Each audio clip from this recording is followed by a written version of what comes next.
Hello बच्चों, और आप सभी कैसे हैं। आशा है आप सभी अच्छे होंगे और आप सभी के आने वाले एग्ज़ाम की तैयारी भी ज़ोरों शोरों से चल रही होगी। तो चलिए बच्चों, आपकी जो डेली करंट अफेयर क्लास चलती है उसको हम आगे बढ़ाते हैं उसी सिलसिले को। और जो आज जो है हम जो है प्रीवियस ईयर के जितने भी जीके जीएस से क्वेश्चन आए हैं आपके एसएससी में, रेलवे में, आज से जो एक सीरीज़ शुरू करेंगे जिसमें कि एसएससी रेलवे जितने भी प्रीवियस ईयर क्वेश्चन कराए गए हैं जीके जीएस के उनको कंप्लीट कराएंगे, जिससे कि आपके जो आने वाले रेलवे के जो एग्ज़ाम हैं उसमें आपको ज़्यादा से ज़्यादा फ़ायदा मिले और जो है अन्य एग्ज़ामों में भी फ़ायदा मिले। तो चलिए बच्चों, आज का पहला प्रश्न शुरू कराते हैं। यह जो एसएससी का पेपर है जिसके जीके जीएस के प्रश्न देख रहे हैं आज हम। तो आज का पहला जो प्रश्न है वह प्रश्न देखा जाए तो आज का पहला प्रश्न है, प्राकृतिक रूप से पाए जाने वाले एल्युमिनियम ऑक्साइड खनिज की पहचान कीजिए जो आमतौर पर हेक्सागोनल बैरल आकृति के प्रिज्म बनाते हैं। Option A olivine, option B chalcopyrite, option C corundum या ऑप्शन डी डोलोमाइट। तो बताइए इसका सही आंसर क्या होगा। तो जो इसका सही आंसर है कोरंडम है। जो कोरंडम होता है वो एल्युमिनियम ऑक्साइड खनिज है जो आमतौर पर जो है हेक्सागोनल बैरल आकृति का जो है प्रिज्म बनाते हैं। चलिए बच्चों, अब आगे देखा जाए अगला प्रश्न क्या पूछा गया था। अगला प्रश्न है, जनवरी 2024 में राष्ट्रीय मतदान दिवस की पूर्व संध्या पर अपने संबोधन में निम्नलिखित में से किसने राजनीतिक दलों के विभाजन के बजाय एकता को प्रेरित करने वाली और व्यक्तिगत हमलों के बजाय विचारों को बढ़ावा देने वाली चर्चाओं में शामिल होने का आग्रह किया है। ऑप्शन ए केंद्रीय गृह मंत्री अमित शाह जी ने, ऑप्शन बी राष्ट्रपति द्रौपदी मुर्मू जी ने, मुख्य चुनाव आयुक्त राजीव कुमार जी ने, ऑप्शन डी प्रधानमंत्री नरेंद्र मोदी जी ने। तो जो इसका सही आंसर है मुख्य चुनाव आयुक्त राजीव कुमार जी ने जो है यह आग्रह किया है। चलिए बच्चों, अब अगला प्रश्न देखा जाए। तो जो अगला प्रश्न है, चलिए सभी बच्चे पहले एक चीज़ ये भी बताएंगे कि राष्ट्रीय मतदान दिवस जो है कब होता है। इस प्रश्न का सभी लोग कमेंट में जवाब दीजिएगा। चलिए बच्चों, अगला प्रश्न क्या है। तो आज का अगला प्रश्न है, निम्नलिखित में से कौन सा कथन सत्य है। ऑप्शन ए सभी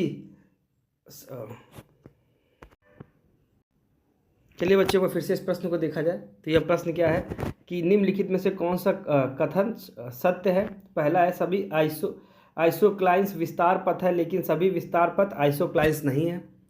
अगला प्रश्न क्या है, अगला है आइकोकालिक उत्पादन कार्यों में जो है आउटपुट को प्रभावित करने के लिए भूमि और पूंजी जैसे निश्चित इनपुट सहित सभी इनपुटों को समायोजित करना शामिल है।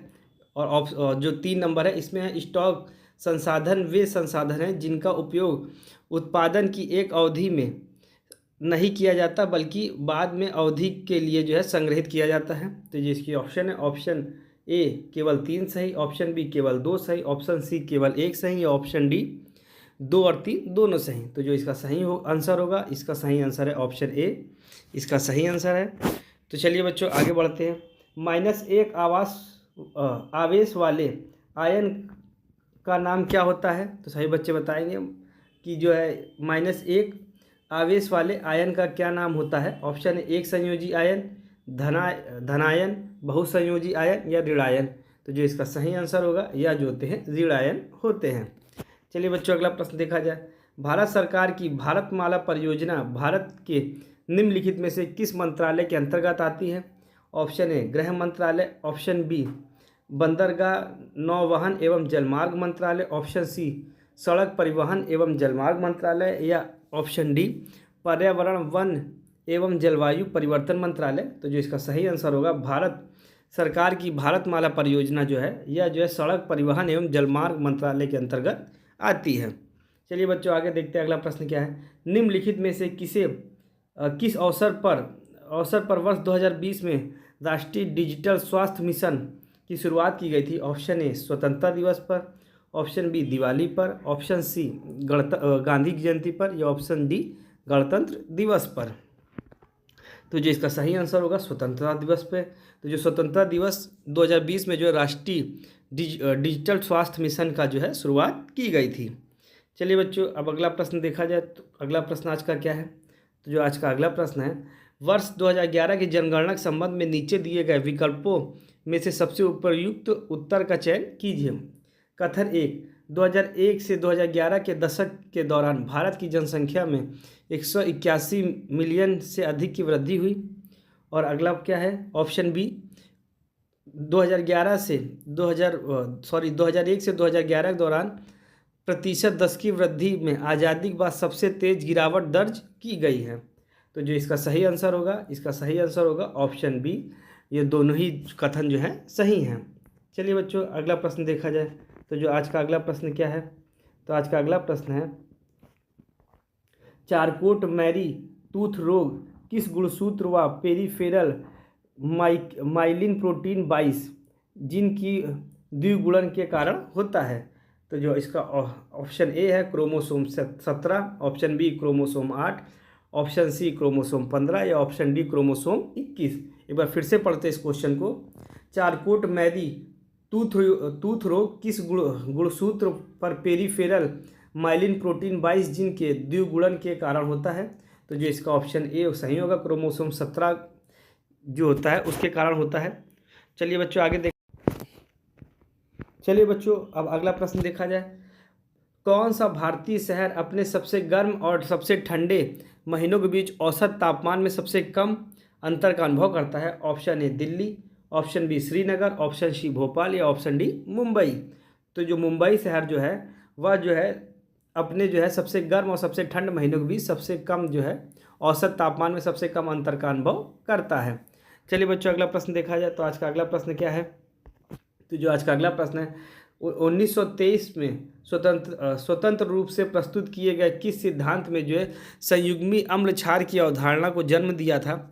ऑप्शन ए कौन सा है, चलिए देखा जाए। तो चलिए बच्चों इसके ऑप्शन देखते हैं। इसका ऑप्शन एक है जो है ब्रांस्टेड लोरी सिद्धांत, ऑप्शन बी हो गया लुई सिद्धांत, ऑप्शन सी हो गया ओरेनियस सिद्धांत या ऑप्शन डी हो गया लेवी सिद्धांत। तो जो इसका सही आंसर होगा ऑप्शन है ब्रांस्टेड लोरी सिद्धांत जो इसका सही आंसर है। चलिए बच्चों अगला प्रश्न देखा जाए। निम्नलिखित में से किस संवैधानिक संशोधन अधिनियम ने जो है राष्ट्रपति को प्रधानमंत्री की अध्यक्षता वाला मंत्रिपरिषद की सलाह से जो है बाध्य किया है। ऑप्शन ए 46वें, ऑप्शन बी 40वें, ऑप्शन सी 48वें या ऑप्शन डी 42वें। तो जो 42वें संशोधन द्वारा जो है राष्ट्रपति को प्रधानमंत्री की अध्यक्षता वाली मंत्रिपरिषद की सलाह से बाध्य किया गया है। चलिए बच्चों अगला प्रश्न देखा जाए। तो आज का अगला प्रश्न क्या है, तो चलिए बच्चों अगला प्रश्न देखा जाए। तो अगला प्रश्न क्या है, Mathura was the second capital of dynasty. जो मथुरा थी वो किस डायनेस्टी की सेकेंड कैपिटल थी। Option A Maurya, option B Gupta, option C Kushan या ऑप्शन डी मौखरी। तो जो इसका सही आंसर होगा कुषाण जो डायनेस्टी थी उसकी जो है मथुरा जो है सेकेंड कैपिटल थी। चलिए बच्चों अगला प्रश्न देखा जाए। तो आज का जो अगला प्रश्न है वाल्टर फ्लेमिंग ने जो है किस वर्ष में जो है गुणसूत्रों को स्पष्ट रूप से देखने और समसूत्रण की पूरी प्रक्रिया के वर्णन करने के लिए गुणसूत्रों का अभिरंजन किया था। Option A 1956, option B 1780, option C 1901 या ऑप्शन डी 1882। तो वाल्टर फ्लेमिंग ने जो है 1882 में जो है गुणसूत्रों को स्पष्ट रूप से देखने के लिए जो है समसूत्री की पूरी जो है प्रक्रिया का वर्णन करने के लिए जो गुणसूत्रों का अभिरंजन किया था। तो जो इसका सही आंसर होगा ऑप्शन डी 1882। चलिए बच्चों अगला प्रश्न देखा जाए। तो जो आज का अगला प्रश्न है निम्नलिखित में से कौन सी एक परमाणु गैस है। Xenon, option B chlorine, option C hydrogen या ऑप्शन डी ऑक्सीजन। तो जो जेनॉन जो है एक परमाणु गैस है। चलिए बच्चों अगला प्रश्न देखा जाए। अप्रैल 2023 में विश्व शतरंज आर्मागेडन एशिया और ओशिनिया प्रतियोगिता में खिताब किसने जीता है। Option A P Harikrishna, option B Koneru Humpy, option C D Gukesh या ऑप्शन डी जो होगा विश्वनाथ आनंद। तो जो इसका सही आंसर होगा डी गुकेश जी ने जो है अप्रैल 2023 में विश्व शतरंज आर्मागेडन एशिया और ओशिनिया प्रतियोगिता में खिताब जो है जीता है। तो जो इसका सही आंसर होगा ऑप्शन सी डी गुकेश होगा। चलिए बच्चों इसी के साथ अब अगला प्रश्न देखा जाए। तो चलिए बच्चों आज का अगला प्रश्न पर देखा जाए। तो जो आज का अगला प्रश्न है कि 2023 में किस पोर्टल ने हितधारकों को केंद्र प्रायोजित योजनाओं के जो है कार्यान्वयन की निगरानी के लिए जो है लॉग इन करने के 4 कुशल तरीकों के माध्यम से वित्त पोषण, दस्तावेजीकरण, परियोजना की निगरानी और अनुमोदन से संबंधित जानकारी तक निर्बाध पहुँच की सुविधा दी। ऑप्शन ए प्रधानमंत्री जन भागीदारी योजना portal, option B digital India portal, option C विकसित भारत पोर्टल या ऑप्शन डी न्याय विकास पोर्टल। तो जो इसका सही आंसर होगा ऑप्शन डी न्याय विकास पोर्टल होगा। चलिए बच्चों, अब इसी के साथ अब आगे बढ़। चलिए बच्चों, जो आज का अगला प्रश्न क्या है, तो आज का अगला प्रश्न है उस विकल्प का चयन कीजिए जो अभिकथन एक और कारण आर लेबल वाले निम्नलिखित दो कथनों के संबंध में सत्य है। पानीपत का पहला युद्ध भारत के जो है निर्णायक युद्धों में से एक था, और आर है इस युद्ध के बाद मुगल नामक आक्रमणकारियों का एक नया गिरोह सत्ता में आ गया। तो चलिए इसका देखते हैं। ऑप्शन ए आर सत्य किंतु ए जो है असत्य है। कथन ए और आर सत्य है और आर ए की सही व्याख्या है। ऑप्शन सी हो गया ए सत्य है किंतु आर सत्य है, और ऑप्शन डी हो गया कथन ए आर सत्य है लेकिन आर ए की सही व्याख्या नहीं है। तो जो इसका सही आंसर होगा कि जो पानीपत का जो पहला युद्ध था भारत के लिए निर्णायक युद्धों में से एक है, यह सही है। और इस युद्ध के बाद ही जो है मुगल नामक आक्रमणकारियों का जो है एक नया सत्ता गिरोह में आ गया। तो जो ऑप्शन बी इसका सही होगा। दोनों कथन सत्य है और आर ए की व्याख्या करता है। चलिए बच्चों, आज का अगला प्रश्न देखा जाए। तो जो आज का अगला प्रश्न क्या है, तो आज का अगला प्रश्न है कि निम्नलिखित में से कौन सा कथन सत्य है।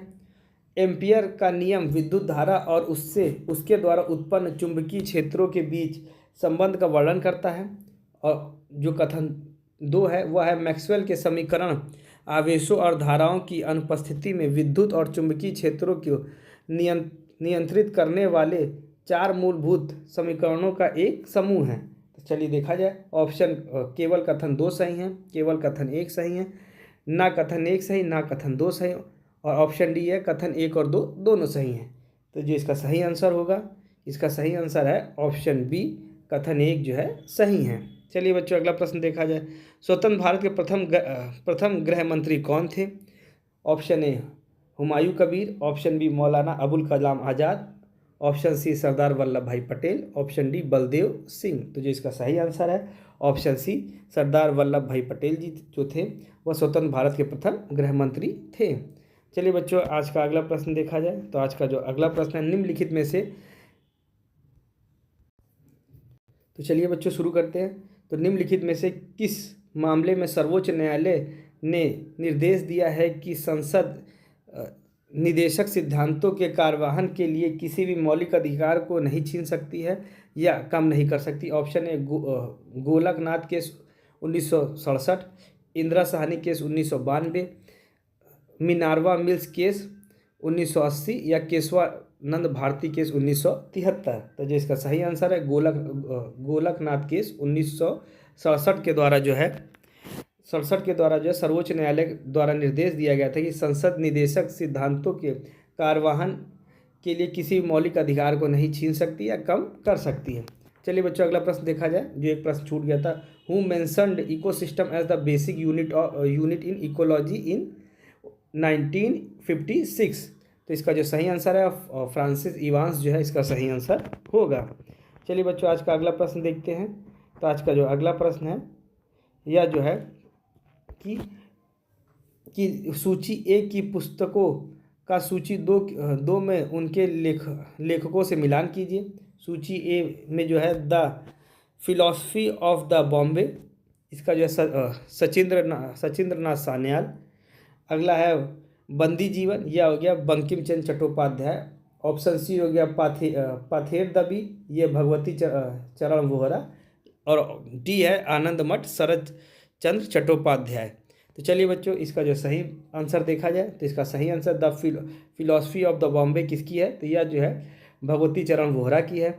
अगली है बंदी जीवन, यह किसकी है, यह जो है सचिंद्र नाथ सान्याल की है। अगला है पाथेर दबी, यह किसकी, यह है शरद चंद्र चट्टोपाध्याय की है।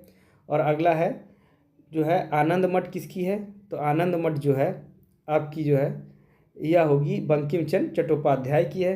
तो चलिए बच्चों, इसका जो सही आंसर है ऑप्शन सी जो इसका सही आंसर है। चलिए बच्चों, अब इसी के साथ अब अगला प्रश्न देखा जाए। चलिए बच्चों, तो आज का अगला प्रश्न क्या है, तो आज का अगला प्रश्न है हरित क्रांति से पहले भारत के कृषि क्षेत्र की स्थिति क्या थी। चलिए बच्चों अगला प्रश्न देखा जाए तो ये है, पुरानी तकनीक का उपयोग और आवश्यक बुनियादी ढांचे का अभाव था। उन्नत प्रौद्योगिकी का प्रयोग एवं वर्षा पर निर्भरता थी। पारंपरिक प्रौद्योगिकी का उपयोग और आवश्यक बुनियादी ढांचे की प्रचुरता थी। उन्नत प्रौद्योगिकी और उच्च उत्पादों का उपयोग था।